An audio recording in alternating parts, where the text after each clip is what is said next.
A mysterious crater. What you are looking at is a large and deep depression in the desert of southern New Mexico. If you look around this feature, known as the Kilbourne Hole, you will find many dark-colored rocks which distinguish this feature as not being a sinkhole or a nuclear test crater. Instead, these rocks are volcanic in origin, and this fact is supported by the adjacent Kilbourne Hole. Eroded dark black lava flows from the Aden crater shield volcano.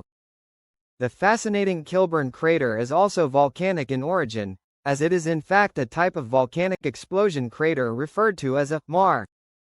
It measures an impressive 12,580 feet long, 9,000 feet wide, and 440 feet deep. And, within this crater are numerous pieces of Earth's mantle. What I am referring to are green and greenish-yellow crystals known as olivine, with the gem variety of this mineral being known as peridot. The Kilbourne Hole is located in far southern New Mexico, where it is 25 miles south-southwest of the city of Las Cruces. 25 miles SSW of Las Cruces. The Kilbourne Hole is not simply an isolated feature, as to its south are 3 other maars, while an additional 3 more maars are to its southwest. All of these vents are part of the same volcanic complex, which when combined with the numerous cinder cone vents and the Aden crater shield volcano is known as the Petrillo volcanic field. While this volcanic field has not produced an eruption in more than 10,000 years, it likely will erupt again at some point in the future, perhaps distant future, and thus could best be classified as dormant. Rio Grande Rift. Just like the more than 300 cubic kilometer body of magma more than 10 miles deep in the crust and the potentially active Carrizozo volcano to the north-northeast, the Petrillo volcanic fields exists due to a rift zone in the crust known as the Rio Grande Rift. Here, in parts of New Mexico and Colorado, the crust is very slowly spreading apart to the east and west. This spreading causes material in the mantle to more easily permeate through the crust, occasionally reaching the surface and forming a chain of infrequently erupting volcanoes. By the time the story of the Kilbourne Hole began, the Petrillo volcanic field had been erupting intermittently for approximately 1 million years. Likely eruption sequence. Approximately 24,000 years ago, a body of magma originating from the mantle began intruding into the crust via an already established path of least resistance. Along the way, this magma carried with it pieces from the mantle which included numerous olivine crystals. While this intrusion was ongoing, it likely created a series of small to moderate magnitude earthquakes which continually got shallower and shallower.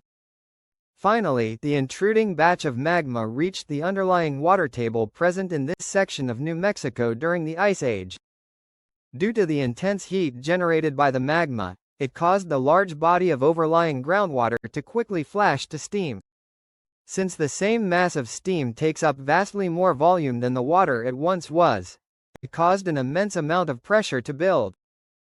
Eventually, this pressure reaches a breaking point, causing a powerful explosion to shoot upwards with an energy release equivalent to the detonation of more than a megaton of TNT. As a several thousand-foot wide patch of ground exploded, a Plinian eruption column shot more than 82,000 feet or 25 kilometers into the sky. Part of the eruption column then collapsed downwards, creating incinerating pyroclastic flows which swept across the Ice Age air landscape at a speed of more than 200 miles per hour and traveling up to 8 miles distant. Then, smaller eruptions began, causing a larger volume of lava rich in olivine crystals to be deposited onto the crater floor. As these smaller eruptions continued for several weeks, ash would continue to pile up, which along with pyroclastic flow deposits would total more than 40 feet thick on the newly formed crater rim. It would take perhaps decades for this ash to eventually cool, by which time the extent of the eruption which occurred had become clear. In total, at least 0.33 cubic kilometers of volcanic rock had erupted, meaning the eruption size estimate which formed Kilbourne Hole had a volcanic explosivity index rating of a 4 at a very minimum. As a final note, I want to mention that collecting any rocks and minerals including olivine, peridot at the Kilbourne Hole is forbidden as the site is part of a national monument. Rock samples shown in this video were all presumably photographed on site and not removed outside of it. Conclusion. Thanks for watching.